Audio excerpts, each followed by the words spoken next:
Just to remind members your ongoing obligation to declare interest. Switch off your mobile phone, please, and also turn your tablets to the silent mode, please. At today's business, we have a departmental briefing on proposed subordinate legislation and guidance for the local government bill. And then also we will be discussing the committee's inquiry into the wind energy. We'll do that in closed session. So apologies from Barry, and no other apologies? No. Okay. Okay. Carl won't be here. Coming late, just okay. Chairperson's business, item 2. There's a report there for members to look at on our visit to Scotland. So, members, are you content to note? Thank you. That's at page 5. Then, let me see. You should also switch on your tablets. Oh, just over the Easter period, you're advised to turn on your tablet now and again, just to update whatever information we may be sending to you. Okay. Then draft minutes at page 68. Members content to agree the minutes? Okay. Next item, number 4, at page 75, synopsis of responses to consultation on local government pension scheme. There were 19 responses to the consultation. As a result of comments received, the Department will amend the regulations to enable consultation with the Government Actuary Department prior to the new scheme coming into operation on the 1st of April 2015. The Department will also reduce the number of contribution bands to 6, which will align more closely with the income tax thresholds. The Department is finalising the regulations which will give effect to the new arrangements. The regulations will be made as soon as possible and brought into operation on 1st of April 2015. Members, are you content for the Department to bring forward the SL1? Content? Okay, thank you. Next item, number 5, and that's an SL1 at page 123, the Control Waste and Duty of Care Amendment Regulations NI 2014. The proposed regulations. Okay. That's fine. Yeah. The proposed regulations will clarify a number of issues in the schedule to the 2013 regulations by providing separate definitions for bed and breakfast establishments and guest houses. In particular, in Table 2, members, the regulations clarify how waste should arise, which arises from the discharge by a district council or DRD of its duty to keep roads clean is to be classified. Where that waste is originally classified as household waste, it will continue to be classified as household waste. And where it is originally classified as industrial waste, it will continue to be classified as industrial waste. Okay. Okay. Yep. So, members, are you content for the Department to proceed with making the policy? Okay. Yes. Next item, number 6, at page 130. It's an SR 2014/77. The Fluorinated Greenhouse Gases Amendment Regulations NI 2014. These regulations will amend the definition of an offshore installation and authorize the Department as a new enforcing authority. We'll look at this as well at this SL1 for this rule on the 30th of January 2014, and we were content for the Department to make the rule. The rule is subject to the negative resolution procedure and will come into operation on the 23rd of April 2014. The examiner has made no comment on the rule. So can I put to members now The Committee for the Environment has considered SR 2014/77, the Fluorinated Greenhouse Gases Amendment Regulations Northern Ireland 2014, and has no objection to the rule. Are members agreed? This is really to allow for offshore installation of wind turbines as such. So, okay, members, agreed? Yep. Next item, we are going into closed. Oh yes, we need to take just a short break before the closed session. Darla wants to talk to the committee clerk regarding urgently regarding election posters. Is that right? Yeah, I'll just maybe. So we'll take a 5-minute briefing on proposed subordinate legislation and guidance for the local government bill. When you think you have finished with the bill, now there's a whole raft of subordinate legislation coming through. So, unfortunately, the department only sent us information late yesterday afternoon. So you have a big pack of briefing paper, which is quite a lot. I have got them. This whole pack, this whole lot. There's an executive summary there, and there's like a timetable, a table of the different legislations.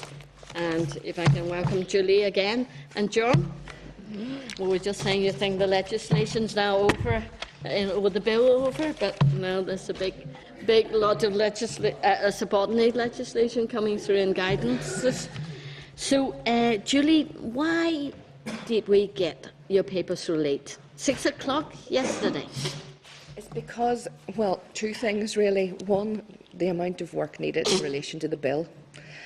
We had to this week. We've been doing a considerable amount of work trying to make changes to the documents to reflect the final form, the final, clause, even simple things that the clause numbers all changed, section numbers, and also where amendments had been added. We needed to check all of the documents to make sure whether we needed to make changes as a result of that.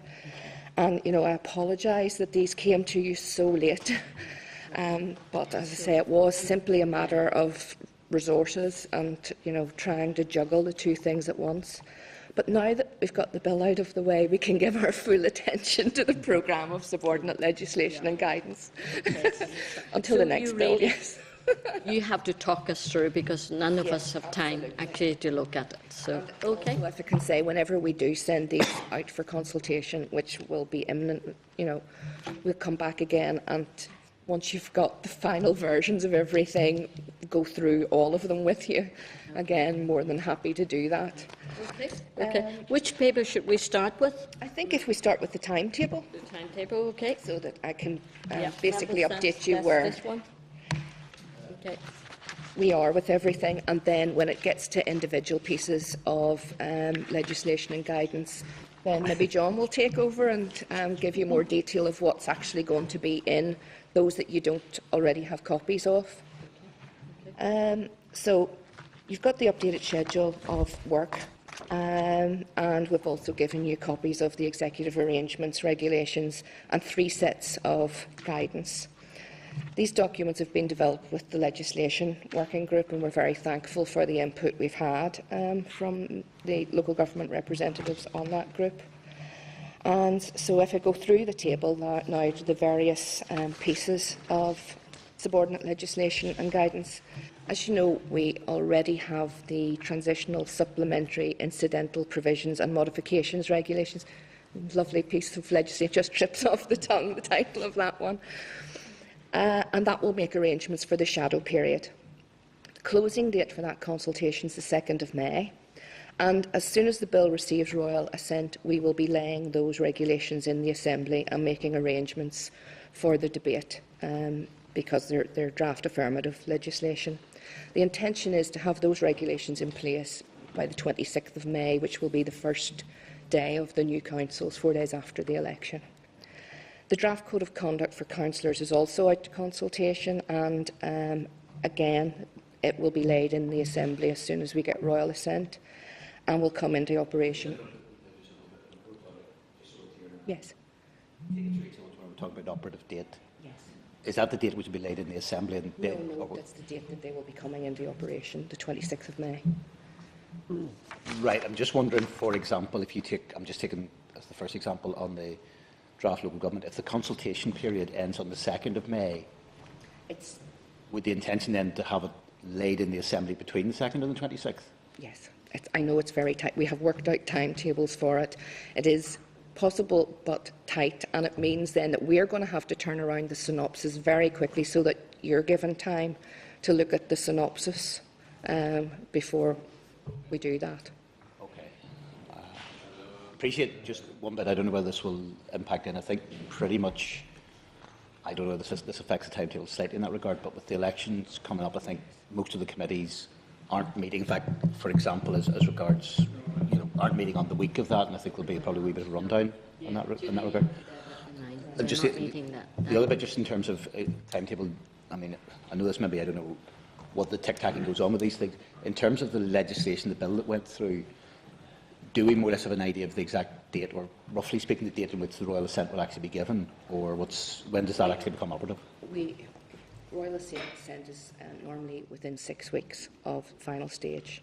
It takes about 4 weeks to both the Attorney General and Advocate General have to consider the bill, and then it's sent over to royal assent. Most bills at the minute are taking within 6 weeks of getting royal assent. That does take us right up to the week before the election, or really the last week. But the things about those two documents, if they were to slip by a week because of, the timetable in the Assembly or whatever, it's not really fatal. A bit of leeway. Yes. Okay. Yes. Okay. Because one good thing about having the shadow period is that, it's that, yes, we can. Lines can be fixed. Yes. Yes.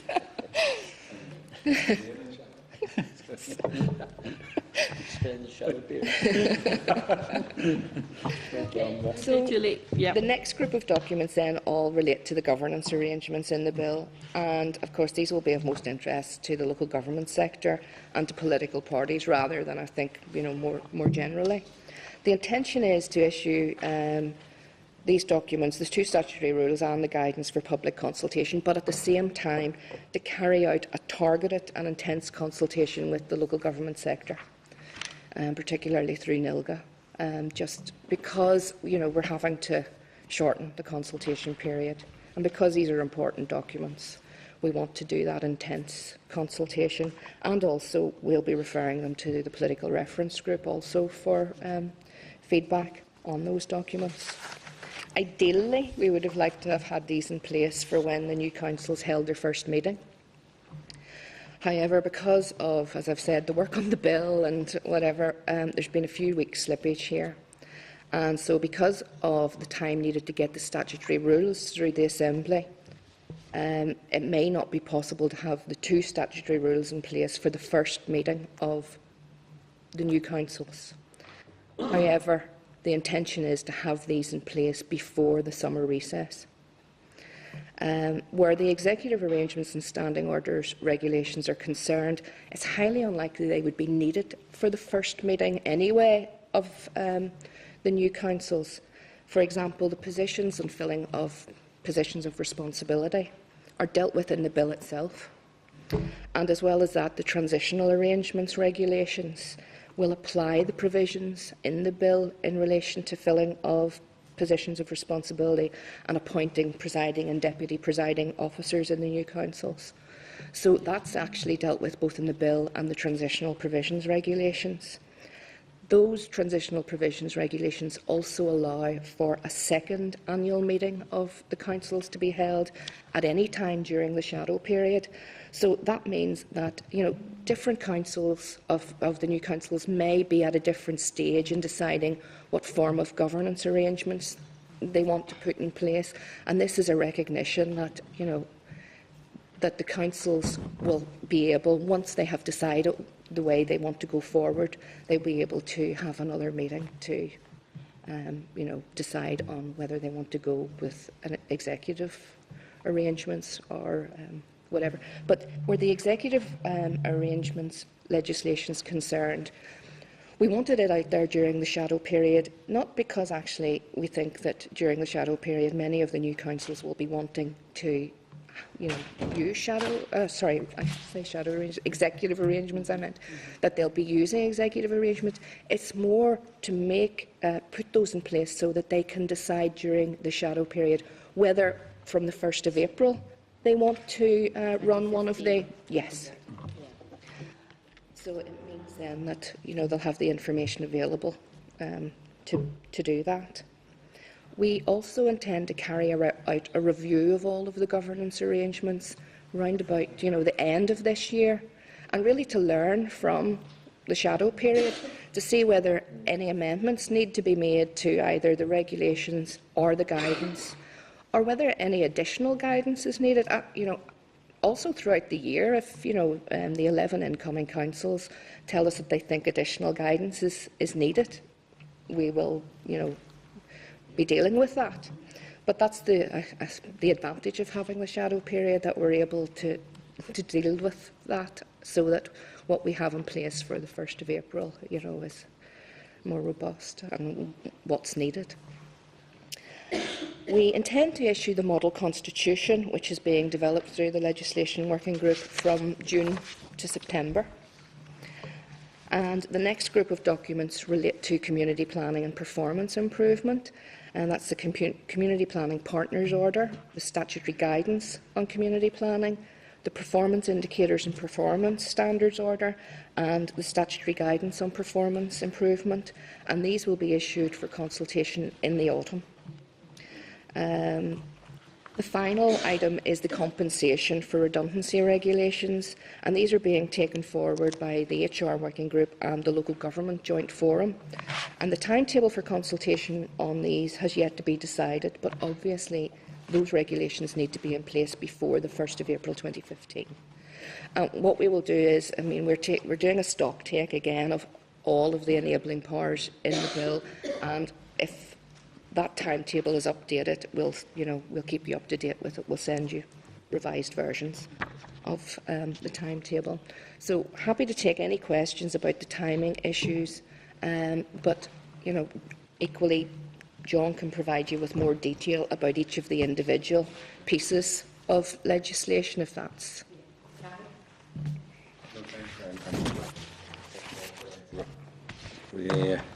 We had what I said in the Chamber in relation to your thanks through the whole process. There's the bill, but we just have as much important exercise now in terms of getting this right as well. Just in terms of obviously the time frames and the consultations, clearly there. We have done a big body of work anyway. It should be really only refining some of the stuff. And I know you've said, you said there would take a couple of weeks, but I think most of it's been done. It's just tidying it up. My only issue for it is, I just want to clarify the point again. You're saying there's an opportunity again to run the AGM again throughout the year, through the whole process. Just clarification that. And the other point then is in terms of through the process, committee stage, I kept asking about statutory guidance. And could you just explain a wee bit how you propose to go about that? I've mentioned a few things and you're aware of them on record now. How you want to go through that process and how you're going to incorporate some views in relation to all of that. The two main pieces of statutory guidance are the statutory guidance in relation to community planning and the performance improvement framework. And colleagues in the office are actually dealing with both of those issues.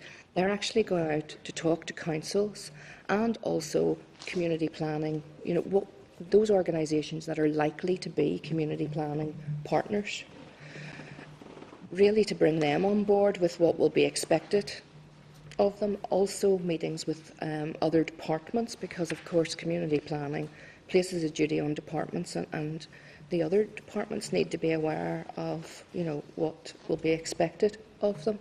So there's quite an intense engagement going on with departments and community partners and other bodies that actually will have, an interest in the community planning process, like community representative groups.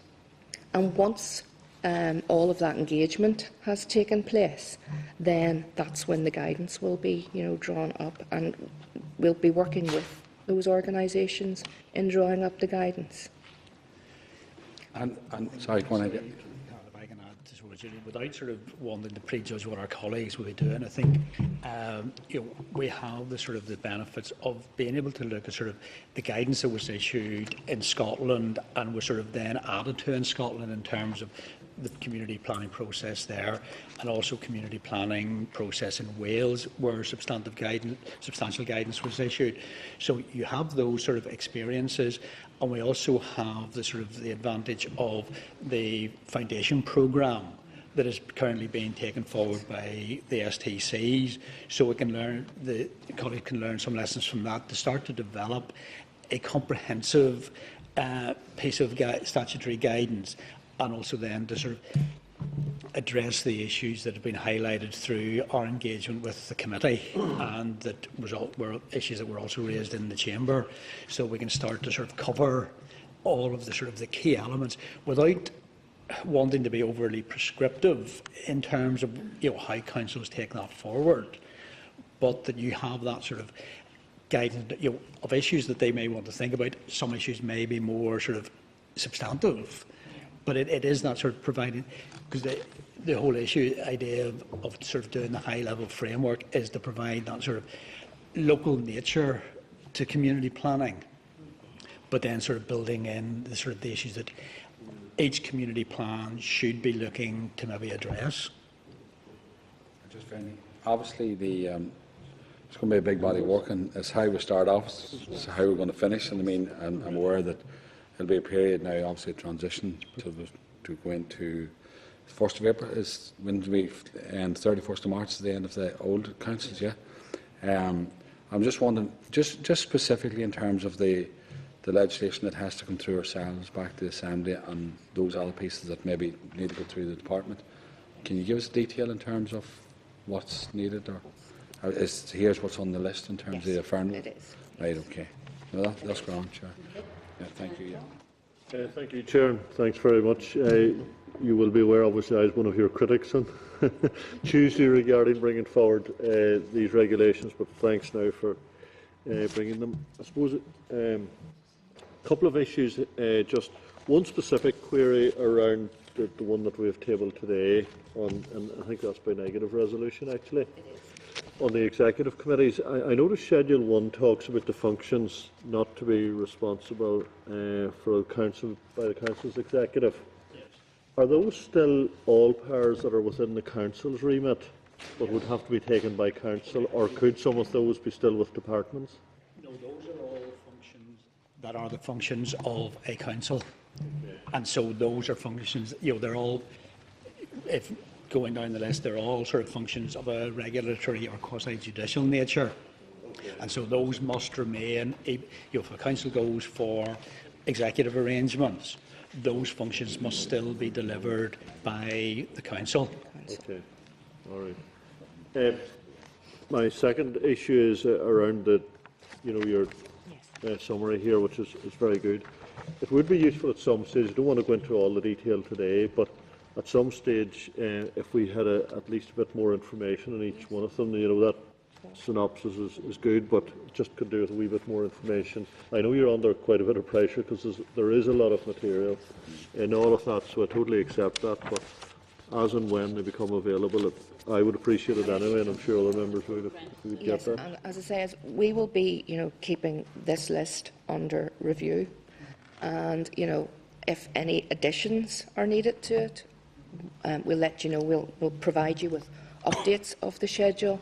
We'll also, as we issue consultations, bring legislation in, we'll be updating the position on each of those, and we'll also send copies of, send you regular updates of this schedule, just to keep. Chair, just I'm only picking out as one issue, the standing order regulations. Obviously, that will be a regulation, and then there's model standing orders, but they will, I'm assuming they will simply be models. The councils will not be required to actually follow them word for word, but they will be just an example or a template. Yes, the model will sort of provide a sort of framework and wording that councils may choose to operate and work with, or they may decide to sort of use alternative word. Other than the 4 mandatory elements that are specified in the bill in relation to the time period for the operation of the Hunt or St Lag, in terms of how the time frame within which a nominating officer must nominate someone, the decisions that are subject to a qualified majority vote, other than those that are actually specified on the face of the legislation. And the ones that are specified in the face of the legislation are the method to be used for appointing to positions of responsibility, the method of governance to be used, and the procedure to be used for filling committee places.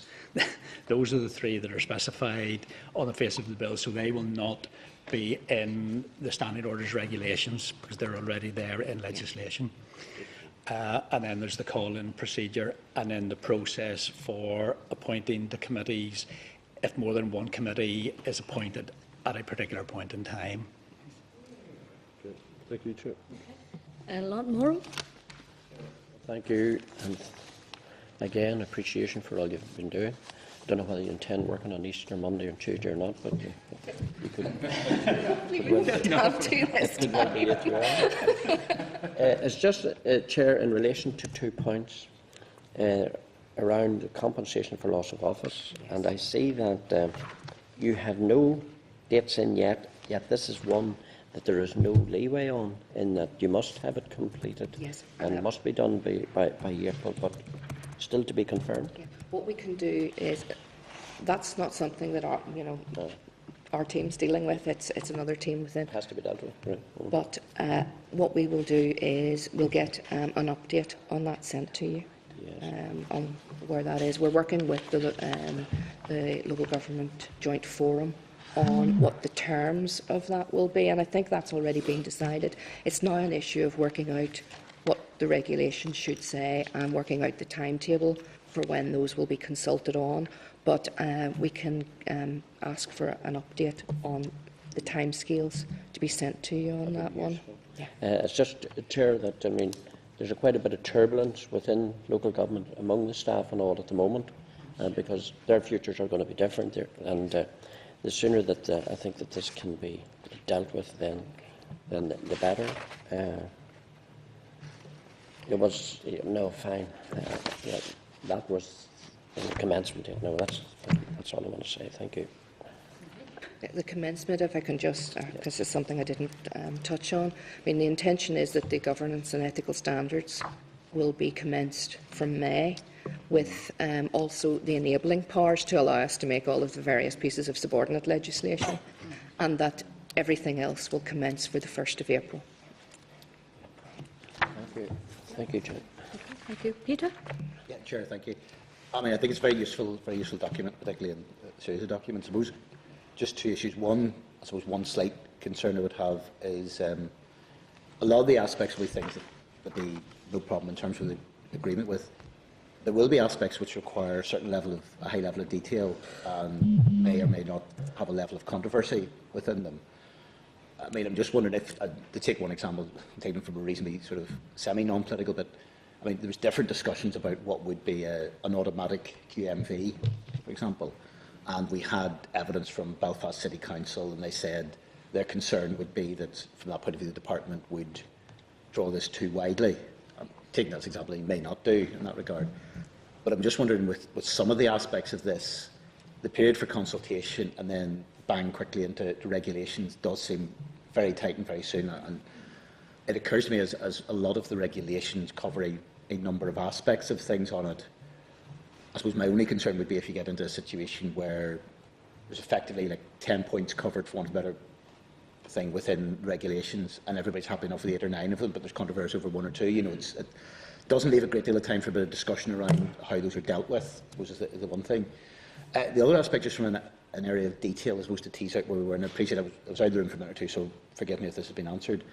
On the standing orders regulations, you've mentioned about the issue, which I know became a live issue in the floor of the Assembly at further consideration stage, on the issue of the grouping together of committees in terms of committee appointments side of it. And we probably got into a slightly sort of head of the pin type argument about whether it should be by way of regulations, or, as indicated by the Minister, there'd be regulations on standing orders indicating what mandatorily would be in relation to that. And I'm just wondering, sort of, to what extent within then the standing order regulations are you going to prescribe particularly a formula then for councils and that bit? Because one of the concerns raised within this would be that you would have different councils applying this very differently on that side of it. The standing orders will actually be sort of drawn in terms of the principles that are applied for the appointment of committees within the Assembly, in terms of that he's put reference to the sort of the political balance, but it will then also be referring to the formula that is actually in Schedule 2. So you will use that. There is no question of them using a different formula. The formula that is used for the appointment of a single committee will be the formula that is used if you're in multiple committees. But then you follow the principles that are applied within the Assembly in terms of then allocating those positions that are given to a particular party across the committees. So that you still maintain that balance. Because if you're sort of calculating, I think, as we give you an example, worked example, that if you apply it to four, if you're sort of appointing 4 committees, a particular party could end up with sort of, say, 20 places to be allocated, and to ensure that they don't allocate all of those positions on one committee, you're then sort of bringing in that second stage of the process to ensure that the 20 that sort of like a ceiling on what was called automatic basis. Yes, exactly. Yes, so that you have, and that will be specified in the regulations. And that will be specified in the regulations, which should sort that out. And presumably, I presume as well, related to that, then that will, in terms of the grouping committees, or is that something which again has been left to the councils, and that will that then apply to, given that, if you like, if you're appointing to an external body that's covered by way of, I suppose, on a more minor level, the positions responsibility side of things on it, this effectively then will apply to what might be described as all essentially internal committee positions within the council. Yes. It's not appointment to elect. No, it's not. You're telling me that stuff is external or internal in that, Yes. in that regard on it. Okay. Okay. Thank you, Chair. Okay. That's all. No more questions? Just one clarity on the AGM period after the elections, when 21 days, within 21 days. of the election. They must hold the first AGM, first meeting, but then they have, councils will have an opportunity to have a second meeting once they've made decisions on the governance, that they want to put in place. Cut across there a bit. Presumably, I understand is it sort of, because you're still going to have like mayors and council chairs from the existing councils, that be I think was the phrase, sort of like a principal councillor. Presiding officer and a deputy presiding officer, I think is the term used in the transitional provisions legislation. And if you're looking for, I know there's different models to this one, but you're looking then for 2 or 3 committees, would that also then fall into the sort of same positions as regards? Yes. Thank you very much. I'm sure we'll see you soon again. Okay, thank you. So, members, have you any other issues you want to talk about then? If not, we'll just move on to the next item. Whoops.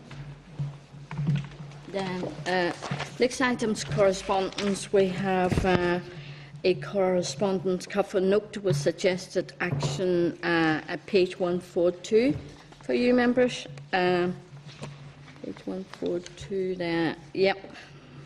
Just a few items there. First of all, we need to look at and want your comment on them. That's 8.2, Federation of Passenger Transport requested to brief on the bus operator licensing.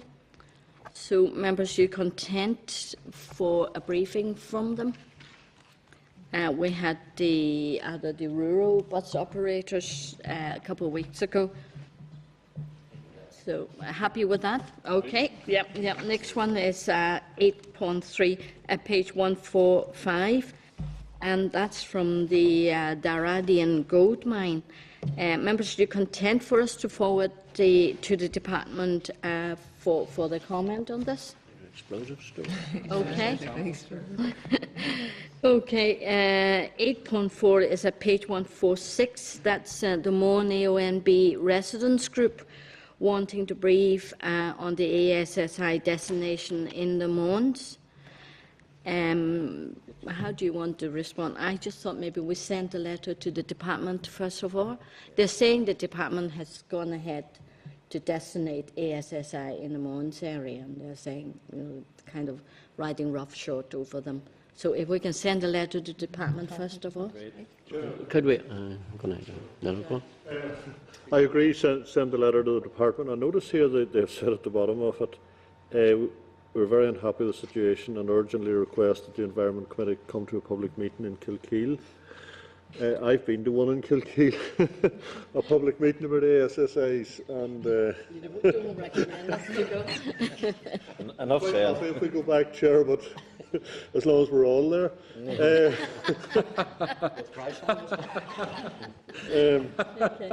But I actually do think it would be useful for the committee to hear the issues, because they are quite difficult for them there, and I do think the department have went and taken this decision when there was at least a thought process that they would defer it until further consideration, which they haven't done. So I think we should write to the department, but I also would like the committee to hear actually from a small delegation of the group. Yeah. I think those public meetings are very difficult for exchange of views. You get people getting really hot and heavy. And I would agree, if they would like to come and make a presentation to the committee, then we get a kind of more sensible exchange of information. Yes, Lord Norrell. Two issues. I mean, around meeting the delegation, I think you're setting a precedent and you have to do it then in the future, but maybe this one is different, not quite sure. I would like also, when we're writing to the department, to try to ascertain from them what their consultation process was. If they could give us some guidance on that, who they consulted with and the period it took and all of that, because if it transpires that the allegations in this are correct, then I think the department, we do want to ask them some questions. Okay. Yeah. Also, now, I think I'm open-minded certainly to have a delegation visit us in that regard.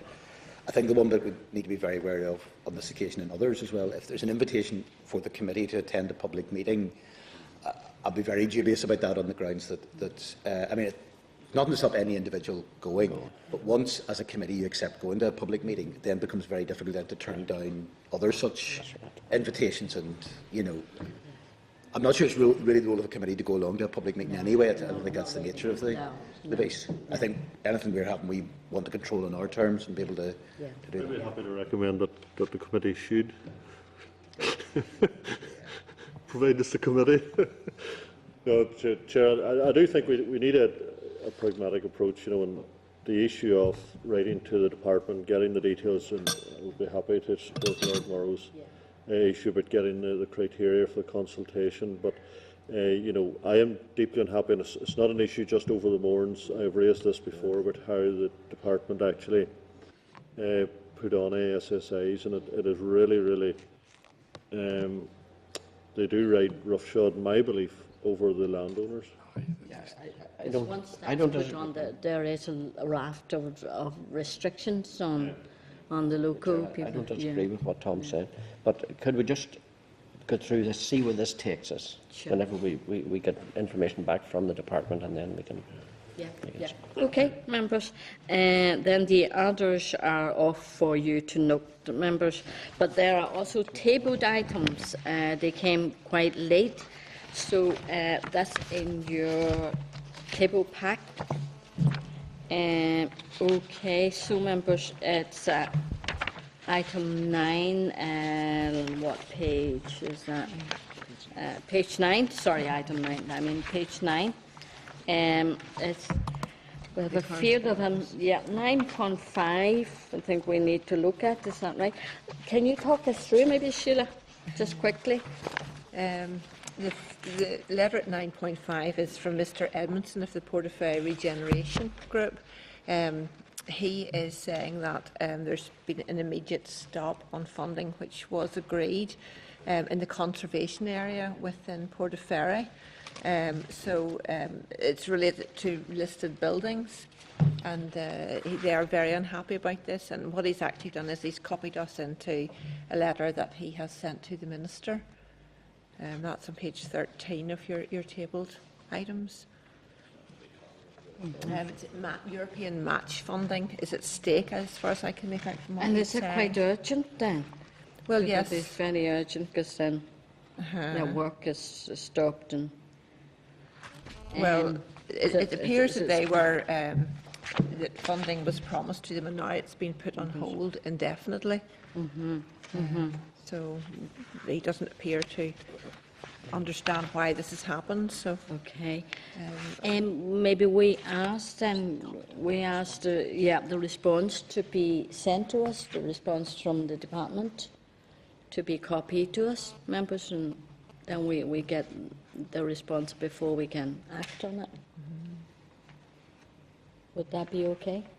Members, they have written to the Minister, so if we ask the Minister to copy his response to this committee? Mr Edmondson met with us when we went down to explore us in Portaferry, and he outlined quite a wide range programme that they were intending Yes. to do Yeah, to that's regenerate the centre of That's Portaferry. right. That's I right. think a lot of it was Yeah. predicated on Yeah. the restoration of Yeah. existing That's buildings right. that had fallen That's into right, dereliction. and the park as well, I think. That's the right, nearby yes, there park. were a number of So I think areas. they get a lot of support from local residents for regenerating the whole area, the whole town.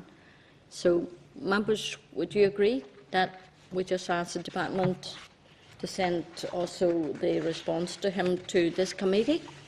Okay. Then the next one, Sheila, I'll let you get on because I haven't really time to read them. So 9.6, you want us to talk about it too? Yeah, well, page 15, it's an email from someone who's working for a research project in Queens, and he's exploring technologies to remove valuable materials from a range of waste streams and other industrial sources, and he has asked for an opportunity to come up and speak to the committee. We could either have a briefing from him, or he may want to meet with the chair, or you may decide not to go any further with it. I'd be quite interested to hear it, whether the whole committee wants to bring him in. Chair, propose that you as chair meet him and invite other members if they want to attend. Yeah, is that okay? Outside the regular meeting? Okay, good enough. Yep. Next one, Sheila. Yes, there is a copy of some correspondence from the Minister to Mr Robert Goodwill, who's I think he's the Secretary of State for Transport, about the HGV road user licence, and there's a letter to yourself, a cover letter as well. Use a levy or licence? The levy. Levy, not sorry, licence. sorry, Yeah. levy. The Minister has indicated that he does not propose to bring back subordinate legislation to the committee on this until he has received a response from the DFT ministers on the implementation of the levy. Okay. Chair, I understood this had been around blocks. We've talked about this quite a lot Yes, over the we last have. few months, Yeah. actually. Yeah. But I thought that this had been over the line, that the Minister had been back and forward I to thought so too. Westminster on a Yeah, number of yeah, occasions. And I'm just wondering, is the levy now not in place? Because it was supposed to take effect from the 1st of April. Is the levy now not in It place? can't- And if not, It can't operate in Northern Ireland until we pass the subordinate legislation. what impact does that have then from Westminster Government in relation to this being, legislation that is brought forward by them? And For the UK, the whole of Yeah. the UK. Yeah, it needs to be. Yeah. Can we ask more questions on that, Carol? Yeah, Chair, we need to seek clarification on this, because I'm getting the impression that this here is already in and people's been asked the question on the road. And the last briefing we got from officials were they were bringing back this piece of legislation and let us know, because that's the only part they have to do, is implement this piece of legislation in terms of the charges. So there's conflicting views on what's going on here. Hauliers are saying that they're paying the charge, and then people saying it's not in. So we asked last week, surely it could, and I respect the Minister's responses here in relation to this, but we need to clarify exactly what's going on. So. Yeah. It's a couple of points. First of all, I'm a bit confused. I mean, as with the previous two speakers, a little bit confused to where we are precisely in this, because the other factor as well on this, from reading the letter, seems to accept that this is EU law, which we don't have any control over. You know, we might, if you like, have a certain implementation, but I'm a little bit concerned. There seems to be confusion, I think, but the stuff isn't being applied, whether there's a danger of infraction proceedings. I would also say, I have to say, while I have sympathy for any of the road users of different bits, it does seem to be very odd on the face of it, potential position the department seems to be taking, which is saying, yes, we accept Northern Ireland has to be part of this, however, and therefore cannot be excluded from it, and the same with the Republic of Ireland, the same with other parts of the UK, etc. But then seem to be saying that one particular road should be excluded from it. I would have thought, It's the to be honest, exemption that we've heard to talked about. if there was any sort of EU proceedings or legal challenge on that, but you wouldn't. So, I mean, even just down to the fact, from the point of view of parity, if you get a road haulier whose, for instance, say main routes, if you like, is essentially taking cargo back and forward, say Lars-Stranraer, for example, or even going down, say sort of the main route is actually taking it down from Belfast straight down to Dublin. That was a situation where the department would see a situation in which presumably they would pay a levy, but essentially if you were going up and down the A5, you wouldn't. I don't know how that could be sustainable from any sort of legal point of view, apart from anything else on it. So, I mean, there does appear to be, from what has been said, a bit of confusion as to whether this is being applied or isn't. So I think we do need to get a bit more clarity from the department. The Minister has been lobbied on this. I think it's a stretch of road near the border. But I mean, look, I can understand, Chair, and I understand with a lot of things. I mean, they may be, and I appreciate yourself and others, maybe more sort of pro-European. Sometimes things can be more. There's an issue about whether something is a bit of an overreaching directive. I think it's very difficult to sustain to say, well, whenever something is legally through, that it's not applying, or indeed it is selectively not applying to one user of one particular road. I appreciate it may create a particular level of hardship on that bit, but I'm not really sure then that there isn't equal hardship for other HGV users in other roads. And it just seems a bizarre, if that is, according to the letter to Robert Goodwin MP, if that is the position the department is taking, I think it does leave us in a very strange situation. But maybe, as I said, we do need to get that clarity as to where precisely we are. Yeah. And the timescale when we really need to get this through. So, Tom? Sorry, Alban? Yes, Chair. I mean, I've listened very carefully to what Peter's saying, and I agree that there needs to be clarification on all of these issues.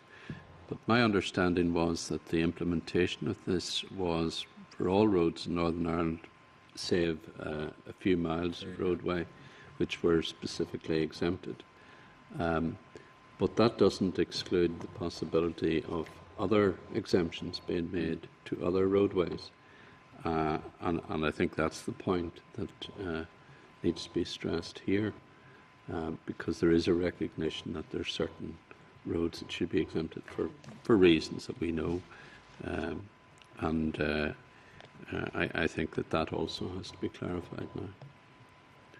But it's in the hands of the Minister at Westminster to determine whether or not any further exemptions are in fact made. Didn't someone read out at the last meeting they'd received an email or a text message to say that some lorry had already been stopped? And Sorry, somewhat? a lorry had been stopped on the road and had been asked to pay the levy. However, I mean, if you're going down the road, this is like a road toll in reverse. It is. So it is where You pay it first and then they get some rebates. Well, you don't use a particular. If you use that road there, you're exempt. And if you now, I would suspect that hauliers all over the country will be saying, "Well, look, hold on, this disadvantages my business. If my vehicles who do not use a particular road but have to pay on other roads. But this whole track of road is exempt. I think it raises a whole lot of equality issues. It raises a whole lot of issues that needs a lot of consideration. Well, I think we just wait for him to come back to us. You know what the response is from DFT. I mean, yeah. Chair, Okay. Can we get clarification? We do need clarification as to whether the levy's in place or not. It's not. Yeah. I mean, he hasn't brought. The levy is in place in that throughout Britain, with the UK legislation, but it's not here. Not here yet, because he needs to bring the SL1 and the SLS out to get that through. Chair, there was an email read out of the meeting last week by my colleague stating that somebody was stopped on this issue. They were being charged and somebody had paid the levy already. We just want to find out exactly whether it's operational or not. Okay. Chair, I do need to make the point that the Northern Ireland Haulage Association are in favour of this. Yeah, because it doesn't affect them. We're not. Yeah, because they're paying on the tolls when they go down either into the Republic or to other parts of Europe, so they're being penalised. I mean, in terms of the exemption side of it, this is, I mean, it probably has been rightly described as a sort of a toll gate in reverse. Having said that, if it was something that was applied, this actually would go very much against the grain of the way tolls are used, which are used, I suppose, as a general generating of income to go towards the roads, but essentially, largely speaking, to try to redirect traffic flow, so that if you put a toll on a particular road, you then nearly always have an alternative route that you can take, so that you're essentially, if you like, meaning that, okay, it means that, say, 70% of people will take the main road, which the toll will be, and 30%, you know, it will affect traffic flow. Now, if you're saying, for example, or if you're saying that part of the A5 then this doesn't apply to, but it will apply to the A1 or the A2, for instance, on those elements, I think that seems to me that is a bit of a different, but that means depending upon where your business is, some ways you're getting charged and some ways you're not. It's not a question of saying, well, if they're saying, for example, it applies on the A5, but they want to direct a certain amount of traffic along smaller routes and therefore doesn't apply on some of the smaller routes, I think that's a different kettle of fish on it. But I think they apply on one particular sort of main arterial route, and in fact, not applying on one but applying on others. I really just don't see how that is. Was it? I mean, the argument, as I understand it, is that Donegal hauliers have to use the A5 to get from Donegal to Auchnachoy and then onwards to Dublin or wherever. So they must use that route, because to use any other route is so good as to lengthen the journey, and also the roads aren't as good, so you're using more fuel, etc. So the most efficient and most direct way of using the road is to use the A5, and it's that stretch that's necessary for hauliers to carry out their business.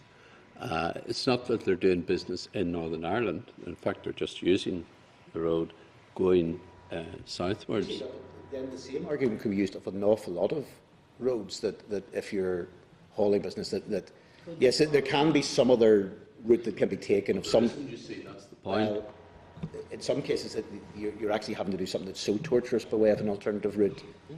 I just don't think that's particularly level playing field for people using different route holders, depending upon where they're based. If they're, what other route feelings for our friends in Donegal? I think, in fairness, though, Chair, Alwyn's point is not the point that the Donegal hauliers and the other hauliers in the Republic are making. They're making the point that they want all of Northern Ireland exempt. Yes, that's right. Not just the A5 or one particular road. They want it all exempt. So, I thought it was just A5. no, they're looking for it all exempt. And They're the exception, Chair. we have to remember that our own road hauliers in Northern Ireland are supportive of this legislation coming in, because they see it as bringing an even playing field to them, because they're paying when they go down south and the road tolls are over to mainland Europe. Well, we write to the Minister for some about clarification on those issues. Okay, is that all? The ones that, the rest for noting? For noting, yes. Okay, Everybody's members. Intent to note. Right, okay, that's us over in terms of correspondence. Then we have the forward work programme, members. Okay, members, forward work programme, just want to bring your attention to that. We're getting the Road Traffic Amendment Bill because it has now been cleared by the Executive, so we are getting it after the Easter recess. Okay, so it's a fairly substantial bill too, I think. We'll Yeah, to get a yeah. copy of it to see. Yeah, yeah, as well. yeah. So it'll be all the graduated testing and all the rest. Okay, members, would you be content if we ask the department to give us a briefing when we come back? No, the second when we come back on the 8th of May on this bill. Okay. Yep. And then the Secretariat can organise that. AOB, right, I need to read out this then for members to agree. That's in relation to the item we talk about on the election posters. Okay, so we have been advised that the department proposed to lay a statutory rule during the Easter recess. The rule will govern the placing of election posters along the route of the Giro d'Italia cycle race in May. The department has indicated that posters will be banned along the full route of the race for the 3 days of the race only, and this is to be enforced by planning officials. Due to the urgency of this legislation and the forthcoming Easter recess, the rule will not be available to the committee for scrutiny in the usual way. So are members content to note this proposal? We can approve it, we just note it. Yeah. Okay? Content? Lovely. And then members, the next meeting will be after the Easter recess. Sorry? A small matter. I'm looking at a correspondence from a Mr. Boland regarding the alleged abuse of powers in relation to speed cameras, and I think this has been referred to our committee. Do we know what Mr. Boland is alleging? Speed cameras is road surface, isn't it? That's not I it. think he sent it to the Justice Committee, and the Justice Committee in turn then referred it to us. 167, page 167, I think it is. Okay. And I can't see what Mr. Boland is actually saying. Now, maybe I've missed it or something, but there's no letter from him. See it there, page 167? Sorry, which page is that? 167. It's 9.9.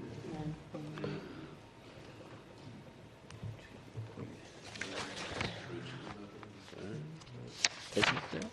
Is the original letter there? No, I don't think it They're was. just copying us into their correspondence for information. That's what it is. 167.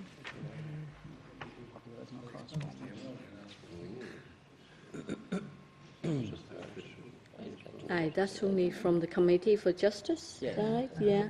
Maybe we should get the original letter. Powers in relation to speed cameras. Okay. Okay. All right. Yeah. Okay. Members, then our next meeting will be on the 1st of May, same place, same time. And have a good Easter. Have a good break, everyone. Yeah. Thank you.